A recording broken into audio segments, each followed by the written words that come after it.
無上甚深微妙法，無上甚深微妙法，百千萬劫難遭遇。百千萬劫難遭遇。我今見聞得受持，我今見聞得受持，願解如來真實義。願解如來真實義。請放掌。各位善知識，今日非常之有呢個時間同埋福報因緣呢3點，同大家喺呢度學習世尊嘅佛法。首先學習佛法之前，我哋要生起意樂嘅心。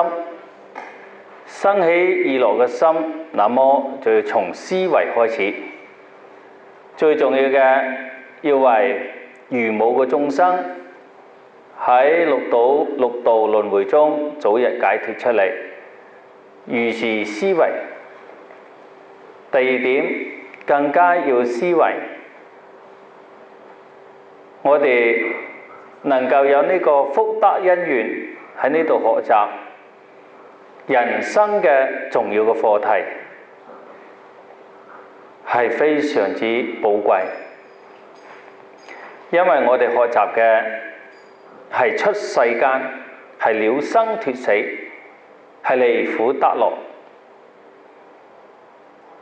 世間無論幾好，都係短暫。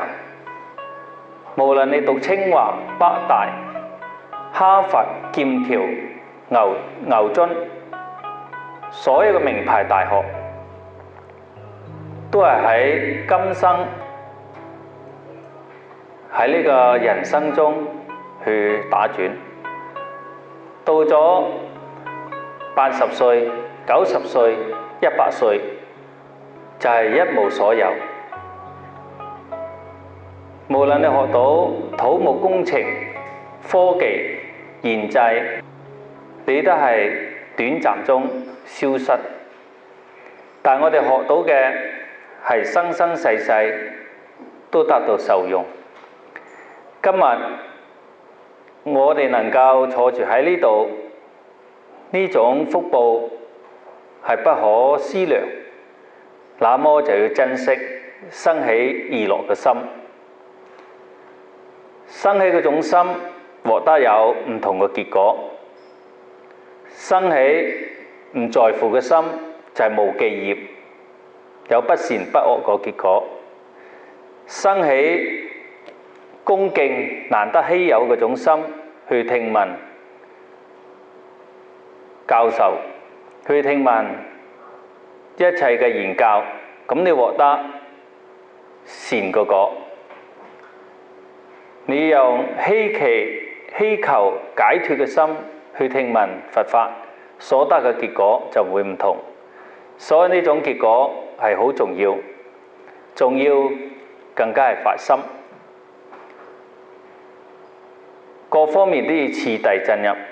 首先，我哋今日學習嘅係壇經嘅智慧，開創光輝嘅人生。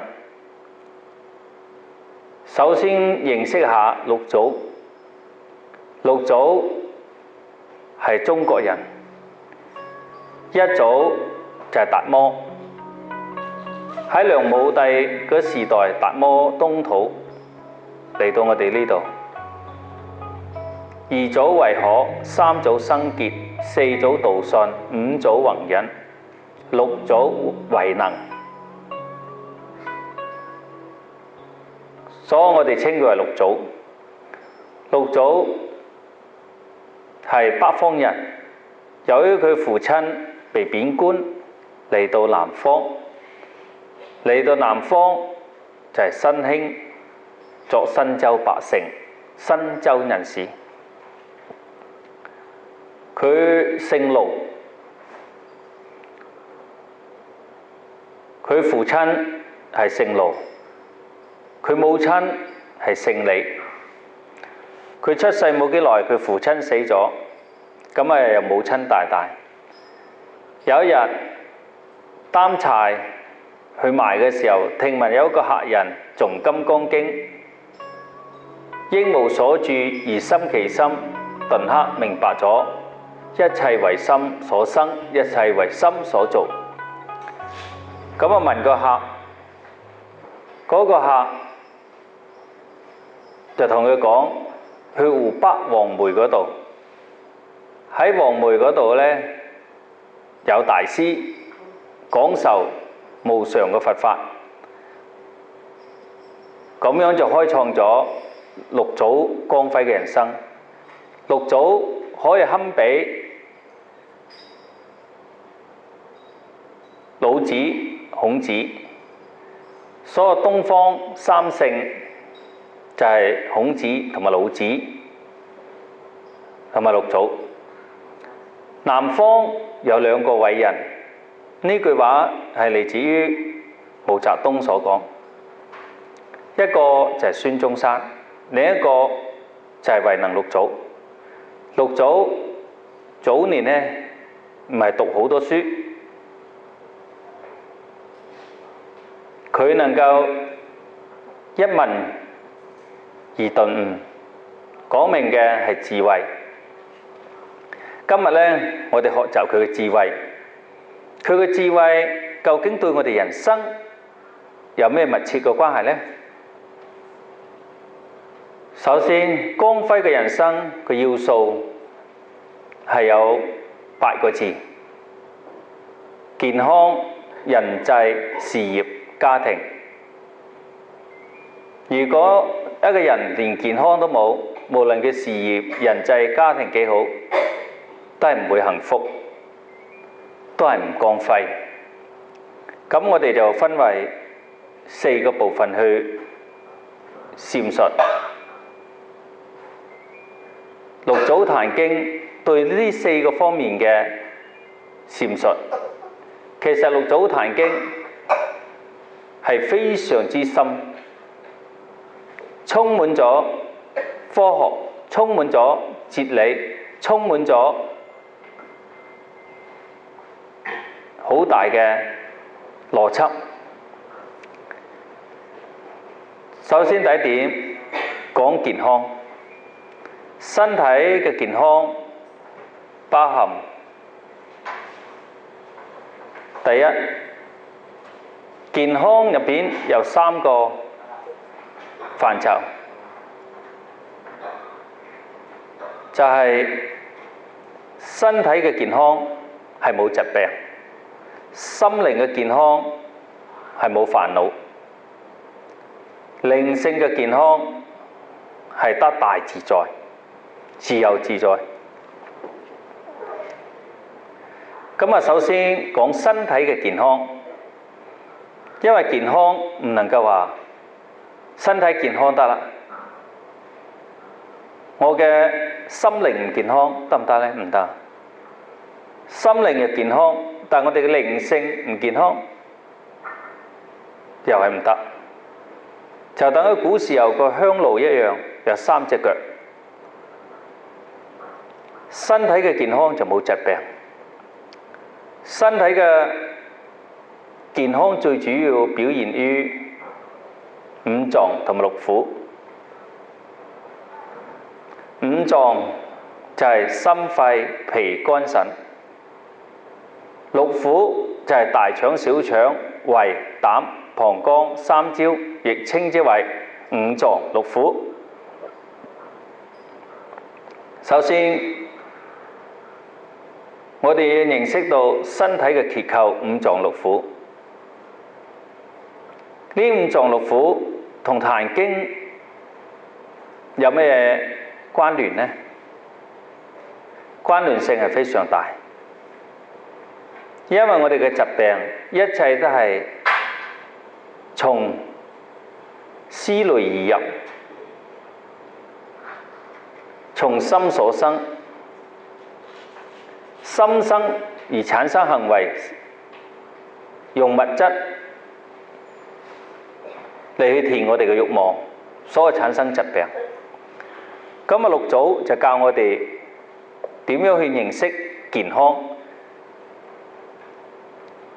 所有古時候啲醫病呢，治病先治心，最主要將個心醫好咗。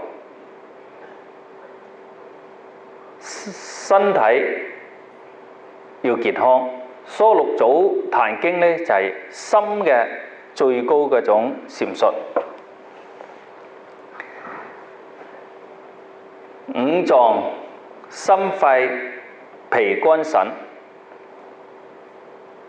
心，如果我哋經常患失患得，就容易得心臟病。憤怒就代表咩？代表多咗隻火，就炎症，就發炎，叫做心火上升，就燒到個肺。經常怒嘈發火嘅人呢，個肺就唔係幾好啦，因為個肺呢係屬金，心乃屬火，脾乃屬土，肝乃屬木，腎乃屬水。患失患得就得心病。六祖就教我哋通過生活中去除我哋呢種病症，我哋嘅身體就冇疾病。憂慮過多，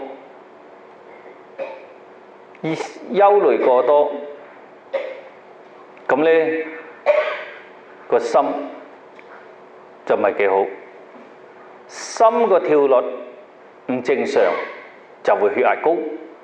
所以血壓高呢，多數都係以心為主，有心包經。心包經入邊個心液過多，就壓住咗個心臟，冇辦法跳動，血液嗰種壓力就唔穩定，就唔會成為血壓高。其實呢，呢啲係假嘅血壓高，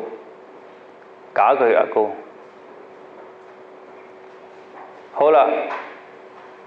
咁啊，當我哋血壓高嘅時候呢，可以拍打心包經。如果拍打呢個心包經都冇辦法解決到，咁啊證明係真正血壓高。呢個無名指一放落去對上呢條呢內側就係叫心包經。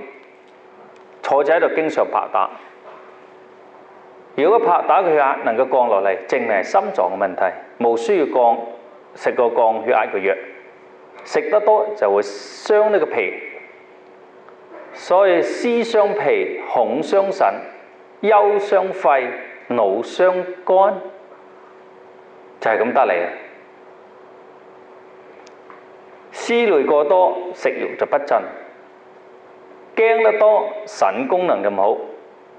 細路仔經常賴尿，就係因為你嚇佢，你唔食飯，我就叫老虎食咗你咁，呢啲叫嚇。快啲瞓啦，有鬼嚟㗎，呢啲叫嚇。經常細路仔賴尿同埋夜尿多呢，都係腎功能唔好。腎功能唔好就係恐。點樣先令到佢腎功能好呢？首先安心。安心點樣安法呢？用悲，所以你悲勝恐，用悲心嚟。如何先令到細路仔產生悲心呢？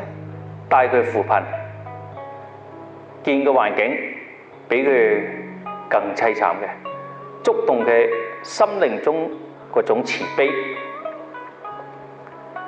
咁啊，講到個肺，肺乃係主魄，肺神足就係有肺，中氣好，佢個魄力就有魄力就有膽識，有膽識就有判斷力，有判斷力就有果斷力，有果斷力就有成功力。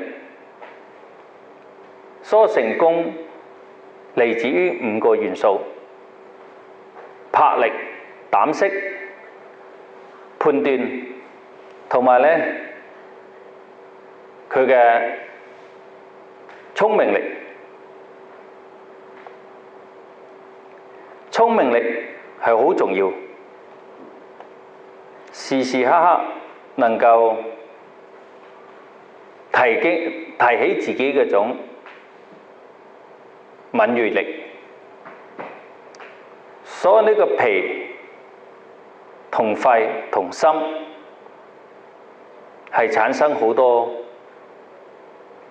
幸福、災難、痛苦、厄困嘅因素。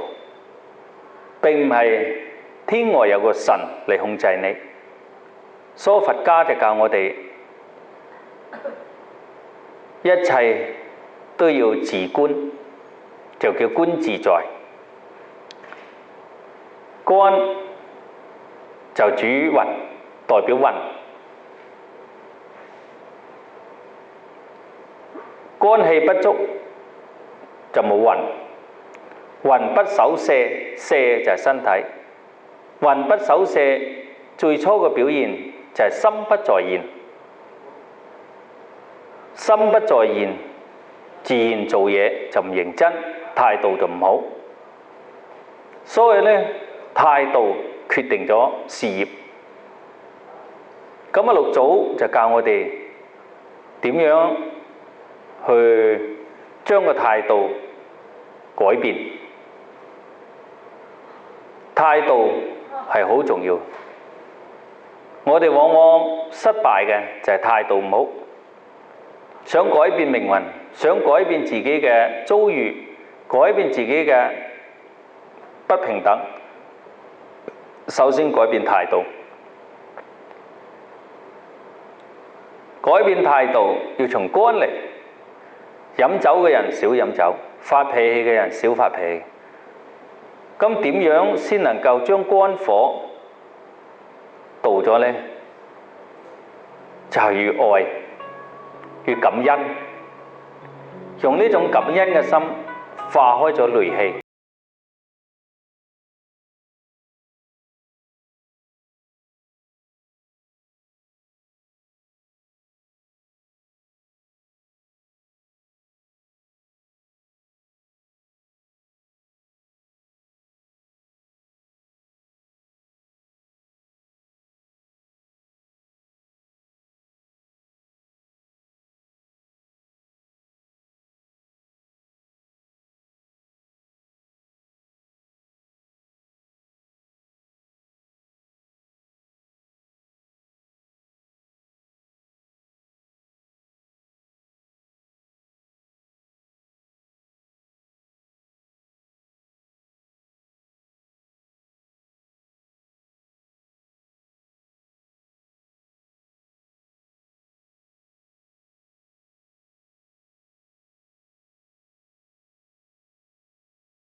人去實踐嘅真理，而轉化成為無上正等正覺。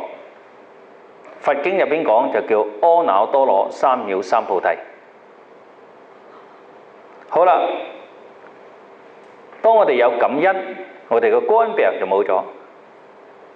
如果冇肝病，我哋雙眼就會好靚，充滿咗魅力，叫做慈眼看眾生，眾生皆愛受。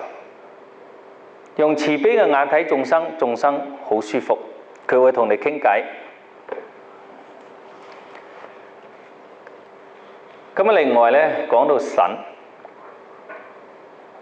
腎功能唔好就嚟自於恐懼。點解你恐懼呢？因為你無知，你得失太重，你觀照呢個世間，一切都係無常，一切都係到100歲，乜都得唔到。咁樣呢，你種恐就會消除。所以腎嘅腎功能咁唔好，我哋要用一種慈悲嘅心，慈悲就安定，水靜就氣生，意思就精氣神就係個腎功能嚟，所以心情係好重要嘅。好啦，繼續學習呢個大腸，心情煩躁、怒怒嘈嘈，大腸排毒就慢。如果一個人經常坐住喺呢度，就算佢行路都好，個心情冇咁激動，個心冇咁怒嘈，個心冇咁暴躁，個精神穩定嘅話，佢個大便係好暢順。希望你哋注意一下，如果你去參加重大嘅會議，舉辦重大嘅慶典，怒怒嘈嘈，走來走去，呢度又應酬，嗰度應酬，好忙好忙，你會2日去一次大便。呢啲大便係非常之乾硬。如果一個人經常為咗小事去發脾氣，咁佢面上呢就好多斑啦。特別是女人，兩度乾坤嗰度有斑嘅話，代表大腸唔乾淨，排毒唔得。男人呢喺邊度體現呢？喺個肚嗰度，個肚越大，代表佢宿便越多，宿便越多，佢蘊藏嘅毒素越大，得嘅心臟、心肌梗塞、三脂高就越多，機會越大。小腸呢，我哋要經常食嘅水果，因為水果個元素直落小腸。胃代表咩？意志力。我哋冇意志力，做乜都唔成功，坐唔穩，聽課聽唔穩，聽唔到，坐唔穩㗎，坐多兩坐，瞌眼瞓啊，提唔起精神啊，就係個胃同埋個肝出現咗問題。好多人話：老師，我隻胃都唔痛，我隻肝都唔痛。我話痛咗就嗰頭近啦。一睇嘅就係癌症，因為西醫呢要睇得到先得，中醫就唔係，可以睇氣息，可以睇到你嘅病症。西醫就唔理，一定要有個形象喺度，有個現象喺度先得。比如你肝鬱痛係照唔到嘅，完全係照唔到嘅。所以我哋要注意，因為呢個肝當睇到嘅時候已經晚期，胃又一樣，仲有個膽。個人經常唔開心，就係個膽唔得。膽結石係點呢？點解入邊係個肉一啲水會結石呢？啲石頭喺邊度嚟呢？落落聲嘅石頭，就係你火太多。火能生土，土堅變為石，腎結石、膽結石，生到啲石頭出嚟。身體係肉嚟嘅，血肉嘅，血肉都生得石頭出嚟，爆石頭，唔係石頭爆你哋出嚟。所以膽結石、腎結石就係咩生啊？火。加以藥物改變性格，消除無名嘅火，你石頭就唔會存在。如果唔係今日你去打石，明日去打石，經常都會有石，因為你自己生出嚟嘅。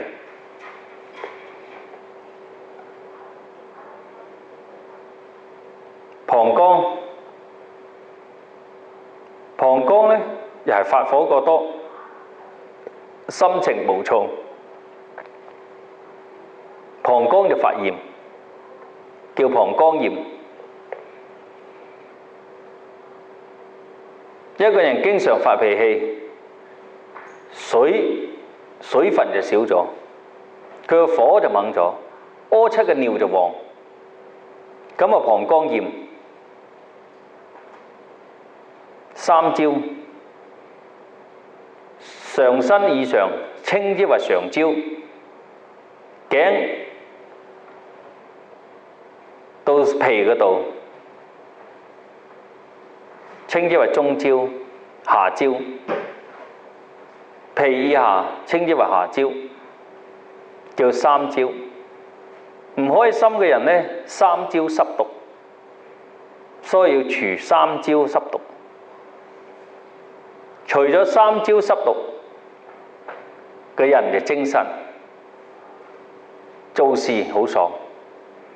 做事嘅人拖拖拉拉，冇啲精神，冇啲爽趣，就係三焦濕毒。考試考唔好，事業做得比人哋差少少。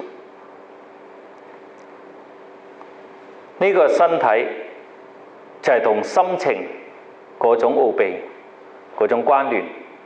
第二講心靈嘅健康，心靈嘅健康係冇煩惱。人有煩惱，無論你幾有錢都唔開心。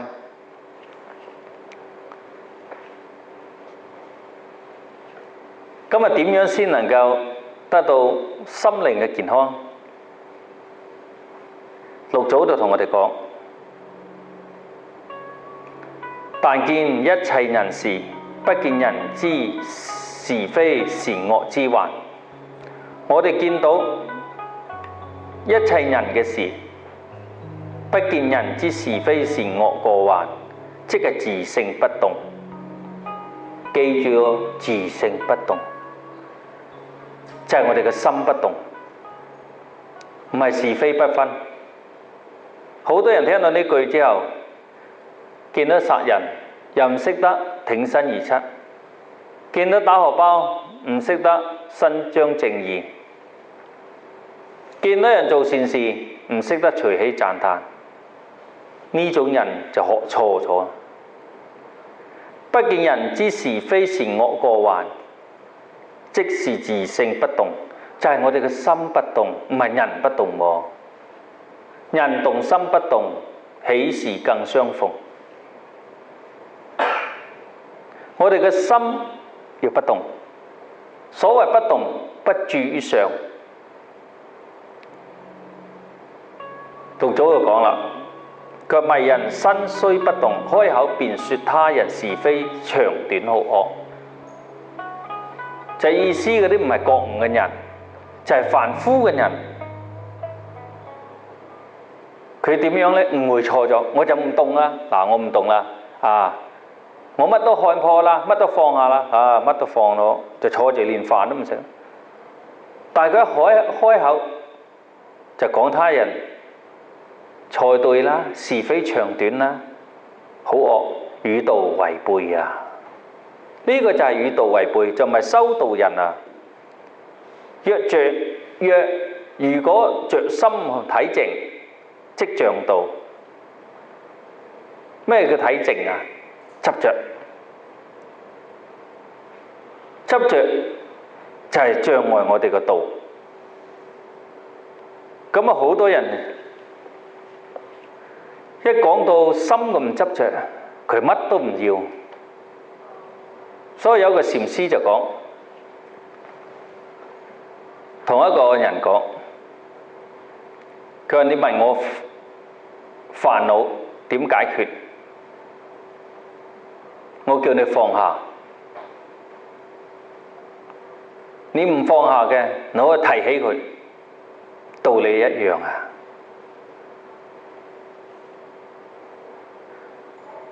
咩叫禪呢？六祖講啊，無障無礙，於一切善惡境界，心念不起，名之為坐啊。所以好多人就咁喐都唔喐，日日喺度嚟坐。我3個鐘啊，我4個鐘啊，我5個鐘啊，鬥時間，鬥靜咗，哇，唔喐咯喎！有個禪師呢，就有個徒弟，一共2個徒弟喺度打坐，其中有個徒弟就好靜，哇，好正當；有個徒弟咧歪歪斜斜，嗰個禪師就攞個棍搏佢，打佢之後佢又靜，再打佢佢又靜。佢徒弟就問佢：師父，我坐得咁正，你成日打我做乜？師弟啊，坐得唔正。佢坐得咁歪斜，我又有心坐正呢？點解啊？因為你有錯對之心，你有執着呢個相。你見到人哋坐唔好，你坐好啲，你就係一種對比相、攀緣相，就落入咩與道相違。咩叫打坐呢？咩叫坐呢？六祖講得非常之到位。何名坐禪？咩叫坐禪呢？佢話：此法門中無障無礙，冇咩障礙你嘅。於一切善惡嘅境界，喺一切嘅境界之中，心念不起，唔好去分別，名之為坐。內見自性不動，自性就係我哋嘅心，我哋嘅心嘅自性不動，名之為禪。何名禪定？咩叫禪定啊？佢話：外離相名為禪，內不亂名為定。我哋嘅心唔好亂，就係禪定。好多人想獲得禪定就係咁，哇，坐住咯，乜出邊咁鬼嘈㗎？咁好，心念起啦。點解你要排斥出邊嘈與唔嘈啊？唔識坐禪嘅人就揾靜嘅地方，識坐禪嘅人唔需要揾地方，都可以坐禪。有人話初學者一定要用靜，用靜就攀緣，一針見血，直接唔好理佢一切嘅境界，無論嘅行雷閃電、敲鑼打鼓，照錯。點樣坐啊？唔係坐低，外不着相。有一次我同一個居士經過鹽步，因為鹽步賣內衣啊特別多嘅，咁啊又帶住文胸噶啦嚇，三角叉噶啦，唉，你認真啊，太過露骨啦！啲鬼嗰啲洋妹啊，身材認真惹火，曲線又大。我嗰個朋友呢，擰開個面唔睇，呢個係咩？住相啦。因為你已經有心念啦，你已經心起動念啦。點樣啊？咪當佢透明咯。我點啊？因為好值得咁大驚小怪啫？佢係女人啊嘛，咁你見到個豬又唔擰開塊面，你見到隻狗唔擰開塊面，執着你個相啊！又咪人嚟啫嘛？人除開衣服就皮膚，皮膚除剝佢就肉，肉就骨，骨入邊就腸，腸入邊就屎，就定咗噶啦。佢值得咩睇唔睇啊？唔通靚女佢唔需要去廁所啊？如果有個女人啊10日唔去廁所啊，靚女都臭。唔需要擰開個面，唔需要執着，唔需要動與唔動，唔需要分別，透過去就係愛不住相，透過去見到點啊？見到咪咁咯。咁我同佢見到個豬有咩區別啊？豬唔着衣服啊，豬就夠有劈劈啦。啊，有咩區別？冇區別喎。好，呢個咩啊？境界。見到鬼係點啊？鬼咪鬼咯，有咩分別啊？係咁啊！呢個世間就有鬼有人啊，有好人有善人啊，有落雨有陰天啊，有傻仔有聰明仔。咁啊點樣啊？不住相。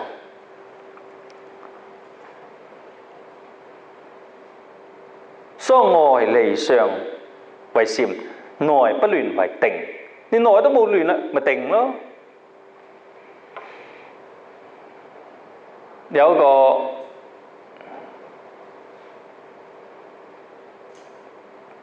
寶智禪師，係梁武帝嘅身邊嘅國師。梁武帝呢，有一日聽到郊外有一個坐敷禪啊，坐咗50年嘅，哇！打坐打咗50年，得道嘅高僧。今日好想請佢返嚟，佢唔嚟。嗰啲人呢認為呢個犀利啊，呢個係高僧嚟㗎，50年頭髮又唔剪，衣服又唔換，衣衫襤褸，唉，手甲又長，頭髮又長，哇！呢啲有道喎，非常之有道行啊嚇。嗱，呢個世間人就執相咯。寶智禪師呢就好，等我破你哋嘅所執相，就叫梁武帝揾一班宮女除開衣服，一齊沖涼，跳落嗰啲水池啊，游水啊，喜氣啊。好啦，就叫埋嗰個坐敷禪50年嘅人過嚟，叫埋佢一齊沖涼，同埋啲宮女啊，宮女莫清光噶啦，一條條咁啊喺度游緊水啊。寶智禪師呢，照樣除開衣服落去。嗰個禪師呢，落去3分鐘都唔夠就走咗啦，頂唔順啦。呢個係咩啊？住相。呢個係咩？唔係禪。呢個啊唔係功夫，呢個係一種執着，係一種邪道。點解？點解打坐打到變邪道？50年都仲未明。各位啊，你哋今日能夠聽到呢堂課，就係真正嘅佛經。教你打坐，本身佢都唔識點教你打呢？佢知道咩叫外道禪啊？咩叫邪禪啊？咩叫如來禪啊？咩叫祖師禪啊？唔識喎。咩叫動物禪啊？動物係咩啊？就係啲狐狸啊，人哋咁拜月光啊，拜下拜下就變狐狸精，就係咁嚟啫。黃鼠狼成精就係咁樣。第一，無論佢點坐，有一個住相就唔係禪，佢個心就唔健康。外不住相，名之為禪；心不亂，名之為定。冇住相。今日打坐，好多人打坐，就算你練到4禪8定，你都仲未出輪迴。9次大定，你都係小乘。何以故啊？大家咁打坐喎，又係佛教喎，點解我就變咗小乘，你就變咗大乘？大乘嘅人，縱使佢唔成佛，佢就算唔係菩薩，行喺度過，你要小乘嘅菩薩、阿羅漢見到都要退避，等佢過。有幾大？可以故菩提心故，就係因為一個自利他嘅心，有一個無礙嘅大悲心，有一個菩提心，為一切眾生而去學習嘅。好似啱先我一開課嘅時候，叫你哋發起大菩提心，為苦難嘅眾生喺度聽經聞法，咁啊唔同咯。外若住相，內心即亂；外若離相，心即不亂。本性自靜自定，我哋嘅本性係自定㗎。你求咩定啫？起心即是妄。六祖就講，你求定喺度求，我要定啊，我要定。人就唔定啊，唔定咪有災難咯。點解有難？你唔定。啲水點解咁污濁？唔定。本性自靜自定，只為見境思境即亂。我哋見到境界就思境界就亂啦。若見諸境心不亂者，即係真定也。外離相即禪，內不亂即定。外禪內定，名為禪定。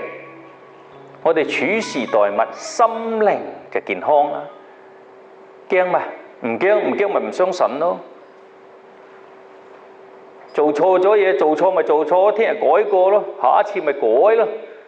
仲係喺度諗佢做乜？諗都冇用噶啦。不住相，過咗算。我今個鐘唔做錯嘢，下一個小時絕對唔需後悔。以前錯咗算啦，所以唔需要執着。叫你唔好執着，唔係放棄。今日改過，今日好；明日改過，明日好。咁啊，心係健康啦。係咪人冇煩惱啊？六祖就教我哋心靈健康冇煩惱。煩惱點嚟？住相，一直諗住達如實，呢個人對我唔好，嗰個人對我好，思量計較。思量計較，你點健康？心情暴躁。心唔得定，處事唔得，工作效率唔高，事業唔得進，賺到少少錢，成個人飛起，受少少挫折，頭耷耷眼濕濕，挫折過多幾十年，又乜嘢挫折？事業嘅失敗過多幾十年，又有咩失與敗？認真做好一輯戲咪好咯。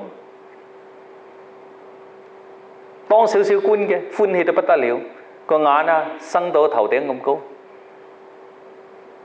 一被貶官之後呢，過意唔去，好快脆就得腦中風，半邊骨碎，老人痴呆症，坐輪椅。點解？唔瞓啊，執着。所以六祖叫我哋心靈嘅健康，就係要用禪定開始，唔係話坐住喺度，唔係話所有嘅和尚坐住喺度，坐喺度不執着坐喺度，亦不執着一切境。咁啊有個人呢就送豆腐送去寺院，日日見班和尚喺度坐住，嗰個和尚呢就見佢喺度望下望下，施主，你不如你入嚟啊！你哋日日喺度坐住諗乜嘢啊？你入嚟坐坐就知啦。哦，好啊，今日我送一豆腐俾你哋，我哋入去坐坐先。好啦，佢就喺度坐啊坐，見到人哋咁坐，佢咁坐啊坐，跟住一拍大髀，我明啦。佢話施主，你開悟啦，有咩境界啊？講兩句出嚟聽下，個個都走嚟問佢話。佢話我終於明白你哋喺度點解打坐啦！我諗起啦，隔離嗰個人賒我3蚊雞豆腐未俾錢我諗起咗啊！俾我坐喺度諗起，嗰啲禪師諗住有咩境界添？人哋喺度打坐了生脱死，佢喺度諗下諗到豆腐，諗到隔離嗰個人諗起咗，原來欠佢3蚊雞豆腐，忘記問人攞。世間就咁愚痴咯，唔懂啊，唔懂就學懂啊！呢個故事講咩？唔懂學懂，坐喺度，好似講壇經咁啊！好多啲咩教授專家啊，佢用咩心講啊？唔係用一個覺悟嘅心，用一種文化，用一種意識，離意識説一切法，用意識心，用自己嘅知見，用自己嘅體會，佢係有障礙，係不夠勁。六祖壇經就好比一個大象，一共呢有幾個盲眼嘅人，就摸大象。佢話大象究竟係點樣一個樣呢？今日有人呢就摸到大象條尾喎，哦，原來大象一碌木咁樣嘅圓圓地嘅，唔係一條繩嚟嘅嚇，大象一條繩嚟嘅。跟住第二個盲呢就話係咪啊？我都摸摸，咁啊第二個一摸到大象隻腳，摸哇咁圓嘅，大象原來係一碌木咁樣嘅。咁第三個摸下，摸到大象嘅身啊！大象原來係一座山咁樣嘅。咁第四個呢，就摸多咗個象牙，硬轟轟，好似啲石尖咁樣啊！你話四個人有冇見到象嗰種真實相啊？見唔到，因為用自己嗰種咁嘅意識，用盲眼嗰種意識去體會一種真理，你睇唔到。所以好多人講六祖壇經講到都糊裏糊塗。佛講係依文解義，三世喊冤枉，唔係智慧。好啦，講到第三點，靈性健康得大自在。咁六祖教我哋點樣先靈性健康？咩叫靈性啊？性有覺性，有見性，有悟性，有理性。覺性係咩？大家去親回一下覺性。你哋撐開個眼，係咪睇到嘢？呢種叫覺性。眼稱之為眼根。好啊，你哋合埋個眼，有冇睇到嘢？睇唔睇到？唔得，合埋眼點解唔得啫？合埋眼點都諗到。一定會睇到，只不過你係睇到黑色一片，因為你個覺性仲未消失。所以我哋嘅凡夫嘅心就隨波逐影，就係我哋嘅靈性唔健康，見境思惑。見到一切嘅煩惱事隨波逐浪，就流逐於生死嘅苦海。呢個事業就顛沛流離，你嘅身體唔健康，家庭唔健康，樣樣都唔得。事業唔健康，瞪開個眼見到呢個世界，合埋對眼見到黑媽媽。但你都有見㗎，盲眼難道冇見咩？盲眼嘅人係見到黑色，係唔見到景象。但係我哋嘅耳仔可唔可以聽到嘢呢？依家可以聽到嘢，揞住可唔可以聽到？聽到咩？聽到冇聲，都係存在㗎嘛。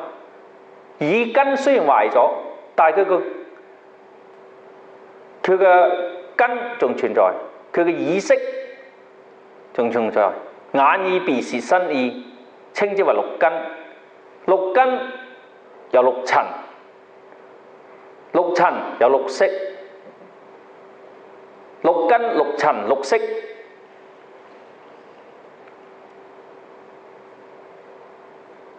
仲有六種境界，加埋3六18界。所以18層地獄喺邊度嚟？就喺呢度嚟。你睇犯邊錯，犯邊條錯？3、6、18， 6種意識，眼、耳、口、鼻是身意，色根，眼、耳、口、鼻6塵，聲塵、眼塵、味塵、觸塵、覺塵，塵係咩？境界。所以我哋要好好地嚟了解，我哋嘅心點樣先健康得大自在呢？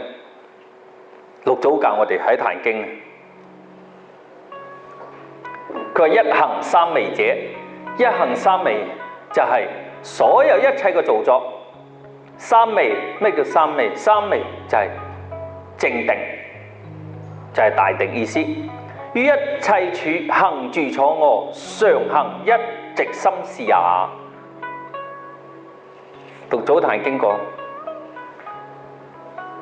佢一切處行住坐臥，常行一直心。直心啊，冇曲直嘅心，冇彎曲嘅心，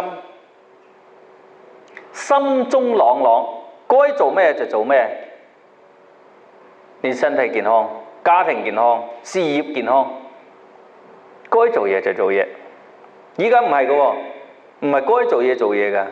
好多人呢，食飯就傾偈，起晒講啦，嘰嘰嘰嘰咁樣食啊，腸胃病咁啊嚟啦。做嘢唔正當，食飯嘅喺屋企鬧仔女，大部分出去食飯嘅傾偈，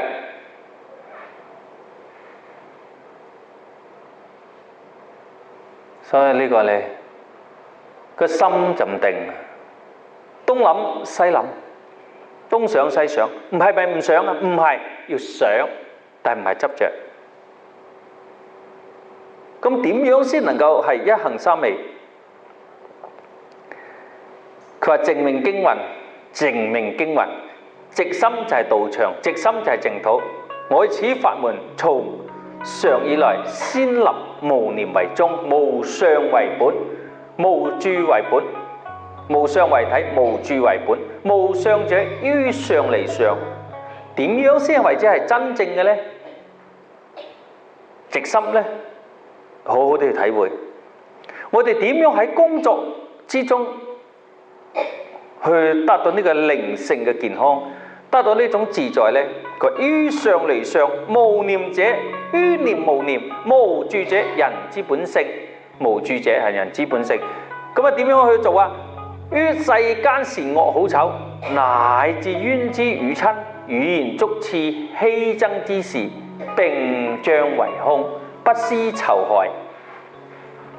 我哋喺呢個世間好醜善惡，乃至冤家路窄啊，同埋親人都好，語言嘅觸刺，語言鬧你，起勢鬧你，觸動你嘅心，講你衰嘢，刺激你，欺負你，大家爭鬥，欺爭之事，並將為空。咩叫空？超越就係空，唔係唔理喎。欺爭啊，我唔理你；語言觸刺，我唔理你。呢個叫逃避，要並將為空啊！佛家講空嘅就係超越、承擔。咩叫承擔呢？就要承擔呢種責任。唔係逃避。如果你缺乏咗承擔呢種勇氣，逃避嘅話就唔係空，就唔係超越。超越、承擔、轉化要轉化，你唔轉化冇用喎，要合用，有所用啊，要有所用。所以並將為空，點樣空呢？唔好思仇害，唔好仇害。念念之中，我哋喺每一剎那嘅思想之中，六祖同我哋講，不思前境，若前念、今念、後念，哇，前又諗，今又諗，人冇百歲命，枉作千年計。好多人有問題，翻到鋪床又諗咩？諗呢樣嗰樣，醒來卻是一場空。說若前念後念今念，念念相續不斷，名係束縛。過去已經成為過去咯，未來又未到。現在你分別嘅做乜？冇分別，但係要去做。有蘋果食照食，食完咗好就好。所以呢禪師講啊，老僧食飯未咬着一粒米。佢師傅，你日日都食咁多飯，點解你話未曾咬着一粒米？佢話我個心冇執着任何一粒米，得與失，食唔食啊？食，食而不食，不食而食，食而不食，不食而食，好多人都解釋唔到，認為好矛盾。食係呢個人，係呢把嘴，係你個胃；不食係你個心唔去執着，不食而食。因為你要養息身，簡單啊，明了，好簡單。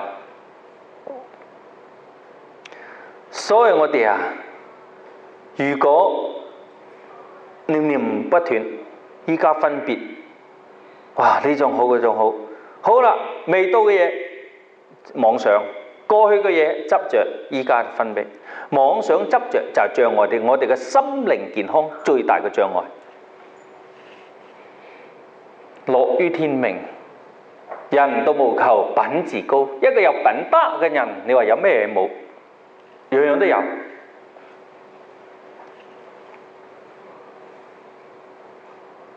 所以呢點啊，我哋要好好地去睇啊，好好地去睇。佢話於諸法上，念念不住，即無縛也，束縛也。諸法係咩？係一切嘅境界，有一切嘅事物，有一切嘅事物，念念不住。當有念頭起，不作分別想，即無束縛啊！此是為無住為本，外離一切相，名為無相。咩叫無相啊？離一切相，名為無相。咩叫無相呢？好多人就話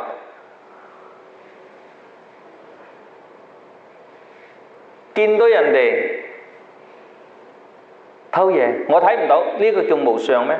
唔係啊，呢個叫有相。等啱先我講，見到着泳衣嘅女士，你望佢，就認為無相咩？你有相，你執着咗佢。咩叫無相呢？大家好易體會嘅，唔需要修都即刻可以體會到。應該大家出公路行過公路，見到車係咪？咩叫無相呢？你行喺公路嘅時候，你開住車嘅時候，或者行住路嘅時候，前面有車嚟，係咪見到有車啊？係啊。好啦，過後又見到前面，係咪？係啊。過啦，又係。好啦，我試問下，你有冇諗得翻嗰部係咩車啊？今日你經過幾多部車啊？你有冇見到啊？見到。有冇執着？冇執着。當時清清楚楚，過後了了無得，明知無相。慢慢去體會。咩叫無相呢？就係你開緊車，見到有車，你閃咗，佢閃咗咪算咯，咪繼續閃啦。開你嘅車，呢個就係常立真心，就係真人啦。外離一切相，名為無相，能離於諸相，則法體清淨。咩叫法體啊？法就係我哋自己嘅自性，個法身為名，就係我哋嘅覺悟嘅性，我哋嘅靈靈覺覺嘅自性。此是為無相為體時，於諸境上心不染，名為無念。我哋嘅心唔係肉團心，唔係思想，我哋嘅心包含咗思想，佢個潛意識，佢個獨頭意識。心不染就係無念，於自念上，喺自己嘅上常離諸境，不於境上生心。唔好喺境上心生。若百物不思，好多人啊，一聽到不要境上生心，哦，好啦，見到咩？唔諗噶咯喎，哦，啲蘋果俾啲蟲食唔理咯喎，個狗咬細路仔又唔趕喎，乜都唔理咯。你話叫境上唔好生心啊，我就唔生咯。咁啊，即係百物不思，百物不思，念盡除卻，一念絕即死，別處受生，是為大錯也。別處受生做咩？死咗之後投胎去黑山做老妖，人做唔到，神做唔到，鬼做唔到，做老妖，學錯咗，做咩？傻咗咯。百物不思啊！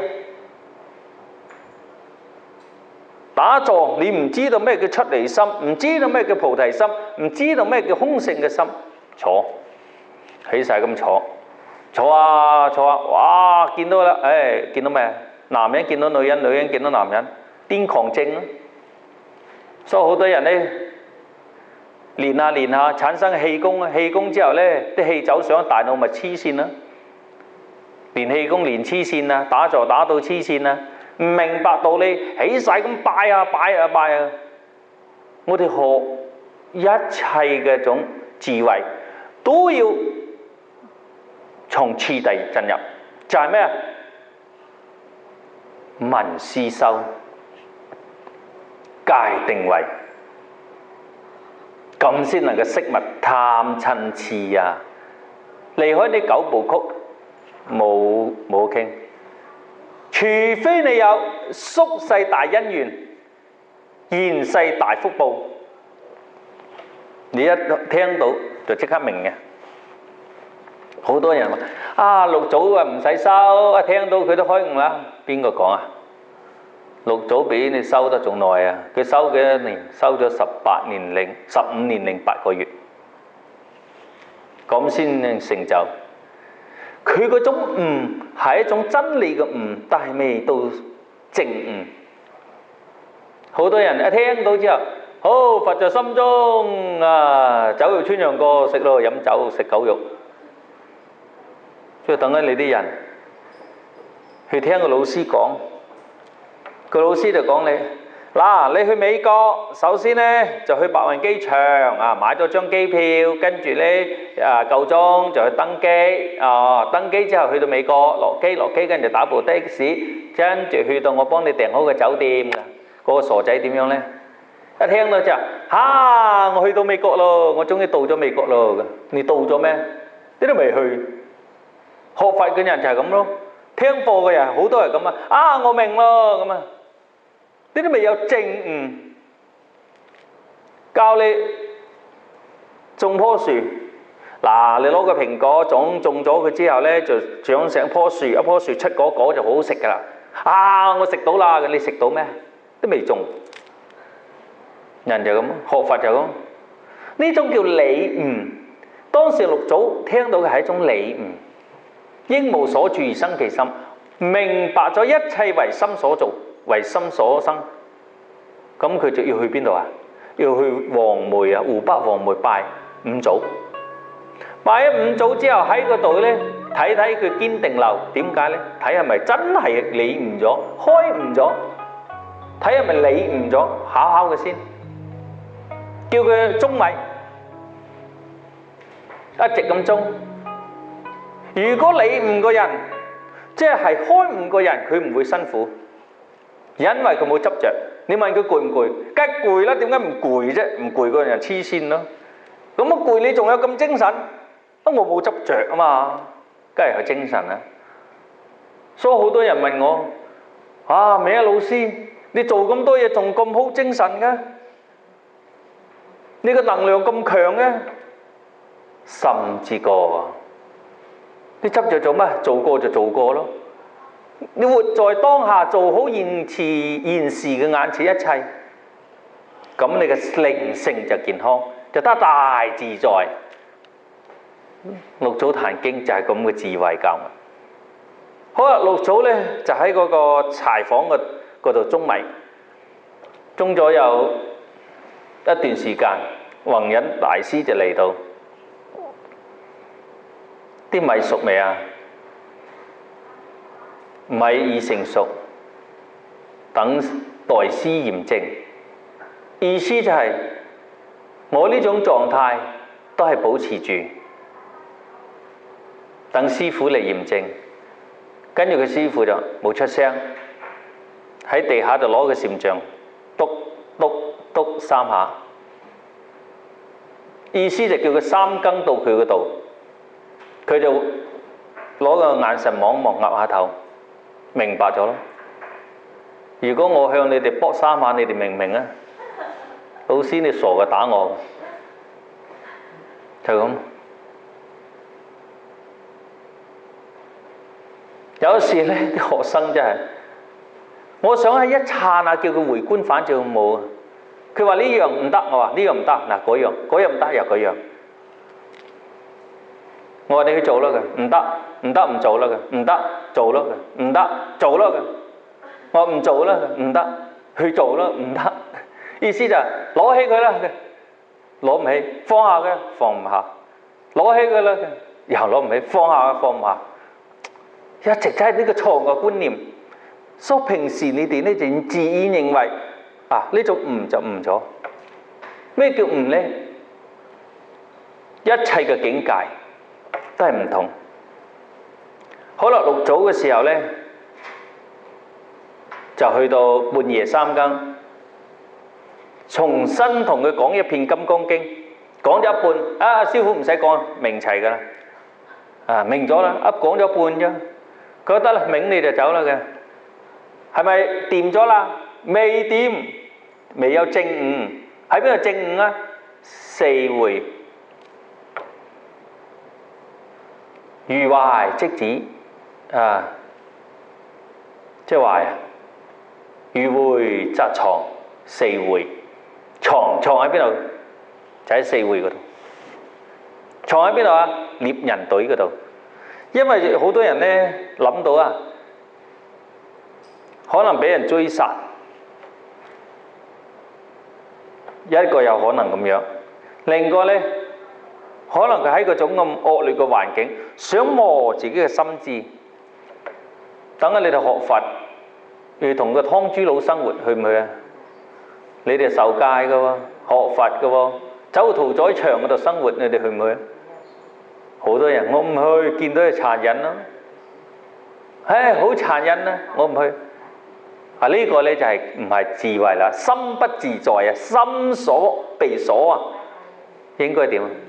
人哋六祖就去獵隊嗰度生活。好啦，喺四會藏咗幾多年呢？有啲人話佢15年，其實15年08個月啊，15年08個月。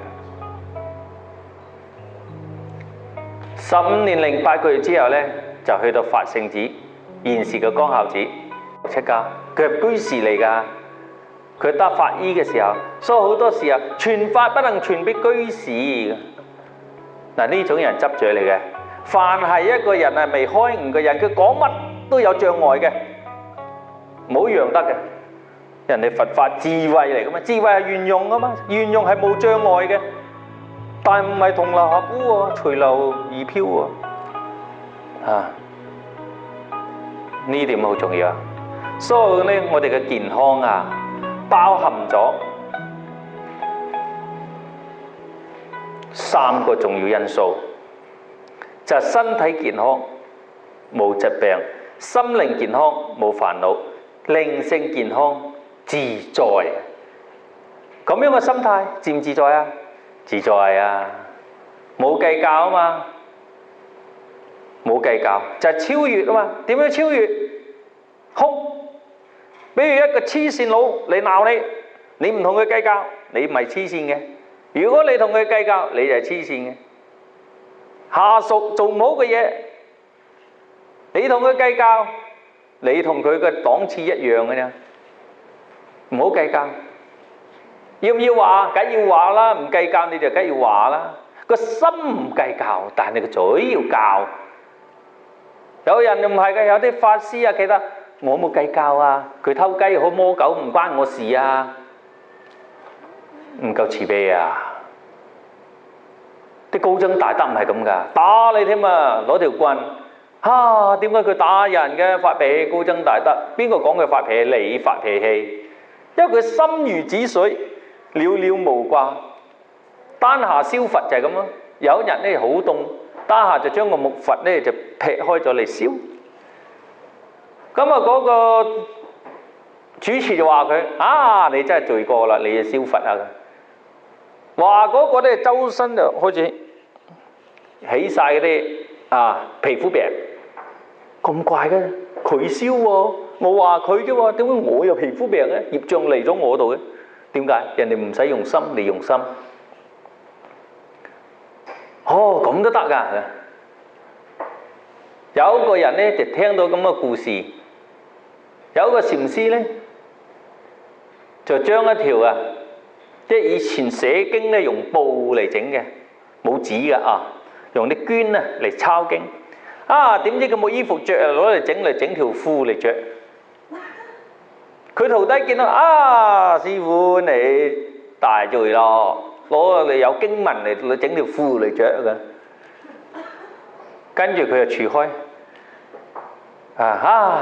原來無相就唔怕嘅。好，我都試下先，無相。第日佢又整一條經，攞塊啲經接埋整翻條褲嚟着。一着周身皮膚腐爛齊，全部爛晒，成身爛晒，流晒血膿水出嚟，業障現前啊！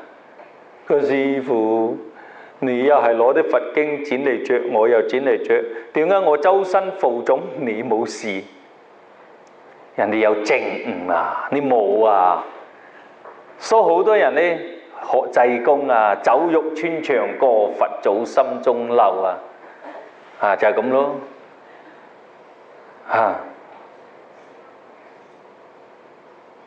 唔明啊！見人哋學呢樣，佢學呢樣人哋都唔同。所以呢點咧，靈性嘅健康好重要。好啦，壇經咧就講第二個階段，就係人際關係。你健康咗，梗要人際關係噶。冇人際關係咁點處理呢個人生啊？人際關係，第一，正確嘅人生嘅態度。點樣先改善咗人際嘅關係？一，正確人生嘅態度；二，包容的態度；三，感恩無我嘅態度。你感恩都冇，點有交際？你嘅人際關係冇，你生活你就好辛苦。六祖點講？邪來煩惱至，正來煩惱除。邪正具不容，清淨自無餘。點解我哋有煩惱？就係會邪啦。點解邪？你心邪啦，得失啦，見到呢個好，嗰個唔好咯，你人際關係咪衰咯。正來煩惱除，無所得，以平常嘅心，實在平常心都冇，連呢個空都冇。心如虛空，心如一切，山河大地猶如我心。邪正具不容，所以好多人打坐我要入定，我要清淨，錯啦。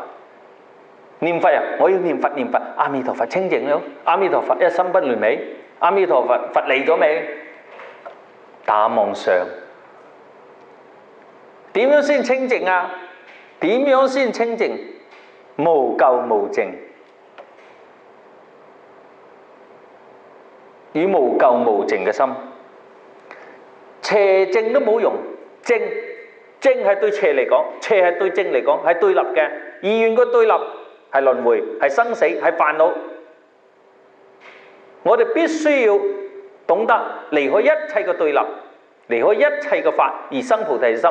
離開一切嘅法，離開一切嘅對立，只能夠會成為咩啊？一種飛上天，就係飛仙，就係到咗四禪八定，到咗四居天。所以外道嘅人就係咁樣，佢唔發呢個菩提心，佢冇呢種利他心，冇呢種菩提嘅心去修禪定，佢就會覺得佢已經成佛啦，我已經成佛噶啦，佛我已經成咗啦，乜都唔需要噶啦。呢種人只係外道嘅一種，去到其他嗰種境界，仲未係佛。佛係咩？性相不異，佛法非而法，而法非佛法。啊！你話六祖講得幾好？呢個就係《壇經》一種智慧，《壇經》最有價值、最偉大之處就係與生活、與學術、與人生、與哲學非常之關聯。好啦，佢講菩提自性，起心即是妄。我哋嘅智慧唔係靠外邊嚟㗎，唔係話靠一切而嚟。只要我哋嘅自性能夠安撫落嚟，我哋嘅一分定就一分智慧。智慧從邊度嚟？從定中嚟。聰明喺邊度嚟？學嚟。知唔知咩叫智慧？咩叫聰明？聰明係學習得嚟嘅，智慧咩？定得嚟嘅。咩叫智慧？咩叫聰明？聰明就係邏輯，智慧就係解決問題。好，起心即是妄。咩叫妄想啊？起心動念，靜心在妄中。你嘅真正嘅靜嘅心喺邊度？喺一切嘅妄念之中，呢度諗，嗰度諗。哎呀，我好煩啊！點得靜呢？啊，你又錯，你邊個叫你求靜？我依家工作好煩啊！哎呀，又唔得升職啊！啊，事業又唔好啊！我好煩。你煩喺邊度嚟？分別執着妄想。我一講話分別執着妄想，我乜都唔諗佢，百物不思，一念即絕，死嘅木頭嚟噶啦。所以有個禪師點樣？食住花生。佢話禪師，咩叫佛法啊？佢話你食呢粒花生有味道就係凡夫，你話呢粒花生冇味道，你就係木頭。咁啊點啊？佢話參啦，所以你哋要參嚇。大家記住，每日要參，參幾多？參3餐。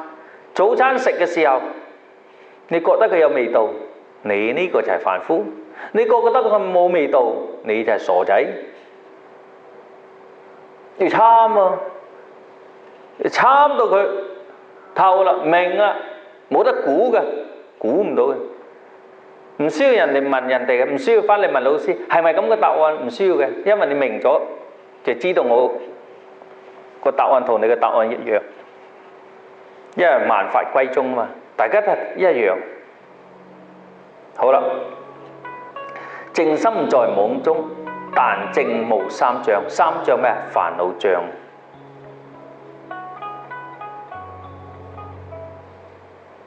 煩惱啊，見思疑惑。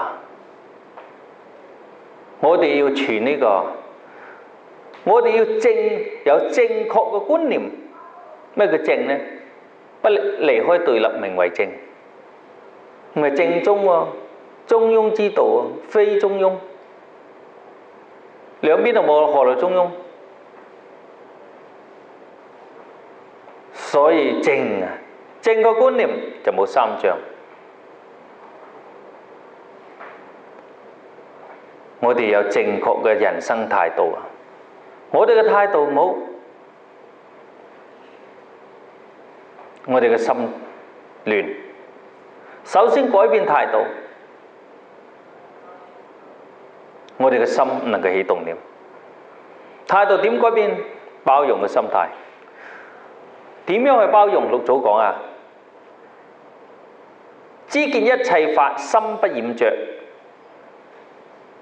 用呢個無念，即係知見一切法，心不染着，就係無念。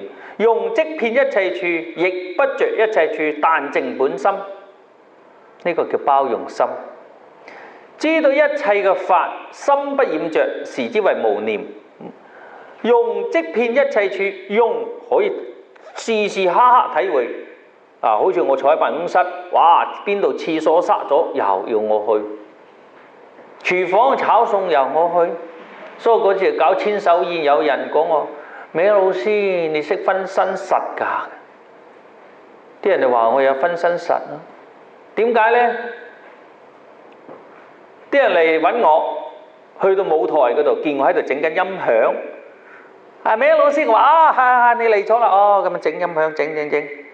點知佢行咗3步都唔夠。跟住呢，我知道廚房嗰邊唔掂啦，又走過去廚房嗰度整氣爐，整。佢行嚟，咦，老師點解你喺度整氣爐嘅？佢話係整氣爐。好啦，佢呢又去第二度行一行，我又必定咪走落下邊嗰度去。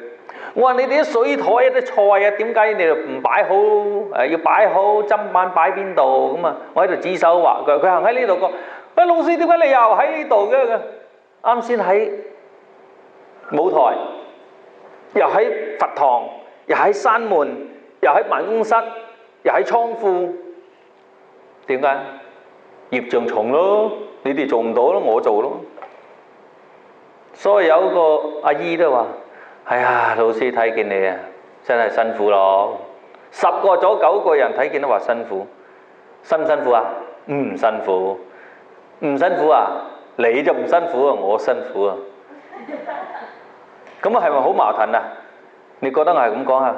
點解老師你啱先講唔辛苦又話辛苦，辛苦話辛苦，矛唔矛盾呢？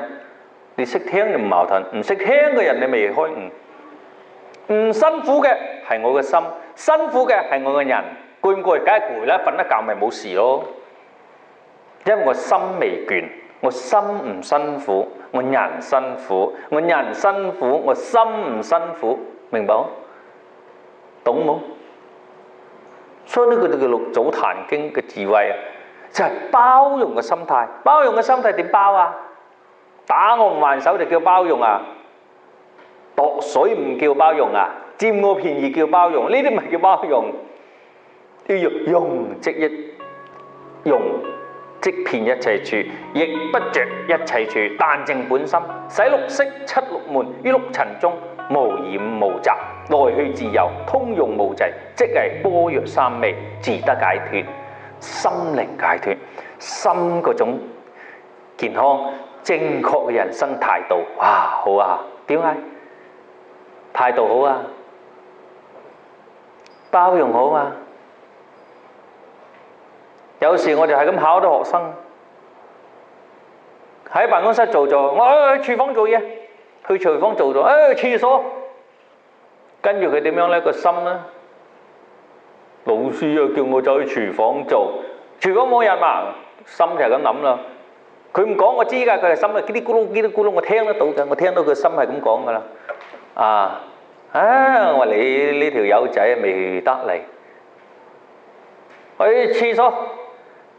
點解叫我去廁所啊？廁所冇人咩？各有各工作。佢咁吟沉沉，其實佢把嘴唔講啊，佢喺心嗰度，我係聽到佢咁講。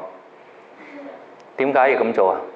因為我唔想你執着一切，不着一切處做廁所，冇理，照做，做唔做？冇做而做，冇做係心，做係行為。當時我喺雲門寺就係咁樣。打條領呔，我已經出嚟講經㗎啦，帶住好多學生咁翻去雲門寺，好威水咁咧威水咧！一見到師父之後，法堂嗰盞燈啊，黑掹掹啊，你快啲同我抹乾淨佢！哇！我身邊啲學生話：老師，你已經講經，你抹燈啊？幫手抬，抬都唔使佢哋抬啊，自己攞住個鐵架，孭住個鐵架就去咯。去雲門寺嘅法堂啊，拆啲燈落嚟，佢盞燈唔係一般嘅燈，係好大朵㗎，一塊塊玻璃攞開嘅要啊，咁啊攞落嚟，哇！唔知幾多年嘅未洗過㗎啦，洗咗幾十盆水都黑掹掹，咁慢慢洗，洗咗之後一塊一塊抹乾淨，咁啊點啊？唔識裝，唔識裝翻去，個盞咁大嘅燈點裝呢？裝唔到就打坐咯，喺度打坐，諗下諗。哦，原來咁樣嘅嚇，好似啱先個賣豆腐嗰個咁啊嚇，佢打坐諗到人哋欠佢錢，我打坐諗翻盞燈先嘅，插幾塊上去，咁啊裝翻靚咗，跟住叫我，快啲裝個飲水機，哦飲水機啊，又去裝，卜你嚟抌。有個人咧點樣咧？卜咧，卜咗3次，啪甩咗一塊磚頭。佢死咯！我抌爛一間寺院添喎，最大咯咁。佢話點算啊？我話冇事㗎，你唔好咁諗啦。佢做工啊難唔難都係咁啦。佢話我罪好大啊！呢個人點啊？以前佢學咩啊？學華嚴啦，學能嚴啦。學嗰個好犀利嘅八大人國經啦，好同埋好深嗰啲經文喺度，到依家為止庸碌碌。佢講嘅道理比我犀利，佢認識比我犀利，不過佢呢啲係學術。到依家為止未改過，咁多年過咗去，叫我裝水喉，裝。所謂一切處，用即遍一切處，亦不着一切處。喺六識之中，喺六塵，聲香味觸法塵。聲塵就係依家講嘅嘢，味塵香味香臭知道，但係不執着。香來去自由，通用無滯就唔好停低。通用即係般若三昧，般若就係智慧，就係智慧嘅正定。自在解脫，你解脫未？解脫態度解脫，名無念行。若百物不思，當念令絕，即係法父，是名邊見。邊見係咩見？邪見。邪見咩見？我見、身見、邊見、見處見、戒處禁見，稱之為邪見。邊見就係邪見，就係邪見之一啊！若百物不思，所以你嘅邪見好大。好多時咧，啲結婚嘅人又話要點樣整，又話要點樣整就大吉大利喎，又話要燒幾多萬炮要劏幾多條豬先吉利，呢種咪叫邪見咯。放生咪幾好，又話今日嘅日子唔好不適宜出門哇！呢啲咪叫邪見啦。邪見入邊係咩見呢？戒處禁見，意思就冇用嘅。你出咪出咯，出門咪出門咯，有咩吉唔吉啫？吉啊！所以啲人咧好邪見噶，攞個日曆牌、月份牌睇睇，哇！今日係咪吉日啦？係咪凶日啦？今個時辰係咪吉時凶時一切都係你多事。有冇冇嘅。打個比方，今日如果有人喺公路跌咗1嚿錢，跌錢嗰個今日係咪佢個衰日咁執錢嗰個人呢，係咪好日？咁究竟今日好日定衰日？如果今日衰日嘅，咁意思呢嚿錢應該放到好日先俾人執點解即刻俾人執咗？唔見錢嗰個就係衰日，今日對佢嚟講係衰日，執到錢今日嘅日對佢嚟講好日，所以呢個叫戒處禁見，即係戒埋啲無謂嘅嘢，無謂嘅戒處禁見點樣呢？外道就咁喎，見到有一次外道打坐，咦？見到隻雞死咗之後，一隻腳企住喺度，死咗之後真係升天喎，見到隻雞嘅魂魄。飛咁上咗天啦！嗰外道犀利啦，佢攞隻腳嚟企，單腳嚟企喎，點知企到死嘅日都未得到升天？呢個就叫無謂、冇作用嘅嘢。有一種呢，更加係一種邪見。有一個國際嘅足球明星好老嘅，佢踢足球之前捉隻兔仔攞隻腳嚟錫一啖先得㗎，隻兔個腳啊錫一啖放低，跟住佢踢足球先好犀利㗎喎。呢種係冇意義嘅，所以呢個咧叫邊見邪見。包容嘅心，首先我哋嘅六根眼耳鼻舌身意接觸喺六塵之中，我哋嘅內心去染着就係六根清淨。六根嘅清淨係照見所有一切嘅事物，能夠照見五蘊嘅皆空。五蘊就色受想行識，色係一切嘅物質，想係我哋嘅思想，行我哋行動，識係我哋意識嘅識，識想行識。無眼耳鼻舌身意就係我哋眼耳鼻嘅舌身意都唔會分別計較，我哋清清楚楚無眼耳鼻舌身意。呢個叫包容嘅心態。明白呢一種就包容，點包容就咁叫包容咯。好，感恩無我，點樣感恩到啊？我好想做到感恩無我。首先要做到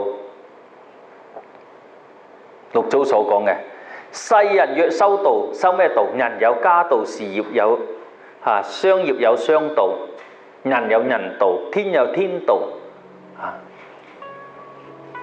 佢話世人若修道，一切盡不妨，常自見己過，與道即相當。我哋點樣先學會感恩無我呢？點樣先能夠提高我哋嘅一種精神呢？就係一切盡不妨，常自見己過，常時刻審視自己身口意有冇犯罪，與道即相當，與道就可以見道啦。識來自有道，各不相妨惱。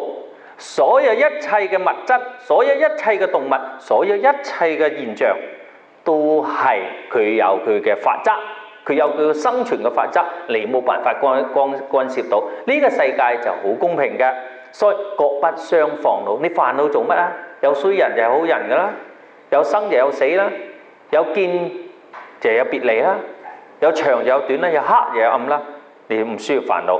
所以各不相妨惱，離道別未到，離開呢個道，咩道啊？等一朵蓮花，一朵結蓮，你離開咗污泥，你呢朵蓮花可唔可以生存啊？唔可以。佛離開咗眾生，可唔可以成佛？唔可以。菩提如何得嚟？煩惱，你離開咗煩惱嘅對境，你係冇辦法修你呢個正等正覺嘅菩提心，冇辦法修呢個無我嘅心，冇辦法喺事業中超越咗一切，你冇辦法用壇經嘅智慧應用喺人生中，你嘅人生過得好痛苦，你就係做咩啊？好善食齋之人離道別未到，終身不見道啊！你就會終身唔見道啦。波波度一生，到頭還自惱，到頭真係痛苦咯。一失人生，萬劫不復。若得見真道，行正即是道。咩叫道啊？行正啊，無染。咩叫正啊？離一切對立，名之為正。至曰無道心，至曰如果冇道心，暗行不見道。暗行不見道。若真修道人，不見世間過。你唔好見人哋嘅過失，你係真正嘅修道人，就係唔好見人過失。唔見人嘅過失，你心就冇煩惱。若見他人非自非，卻是咗。好多人因為你有內在嘅煩惱而影射出嚟。比如你係牙醫，首先注重嘅人哋嘅牙齒。哇，乜牙齒佢咁衰㗎？乜你煩惱啦？佢個時裝嗰個人咧點樣咧？做時裝嘅，一睇人哋嘅衣服，哎呀，佢件衣服又柴又唔靚，咁樣嘅手工，咁啊煩惱啦。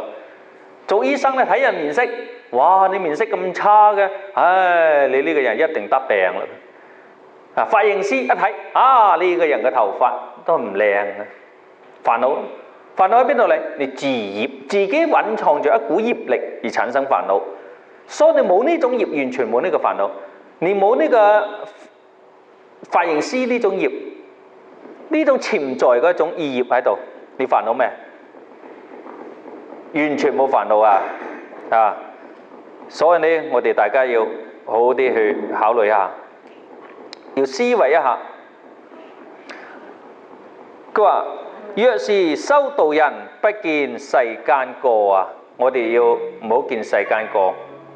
若見他人非自非，卻是左；他非我不非，我非自有過。但自卻非心，打除煩惱過。點樣打除煩惱？真愛不關心，長身兩腳餓。點啊？瞓覺就瞓覺咯，就長身兩腳餓啦，就唔需要煩惱啊！長身兩腳餓係咩？心唔好管咁多啊，唔好去諗咁多嘢。今日仲有，如果我哋真正去幫助人哋，真正去關懷人哋，真正去感恩無我，真正做到嘅話，就要好好地去體會。佛法在世間，不離世間覺，離世目未菩提，恰似求道覺啊！正見係咩？明世間，正見明七世，邪見明世間啊！正見明七世，邪見明世間。世間係咩意思？邪見。咩叫七世間？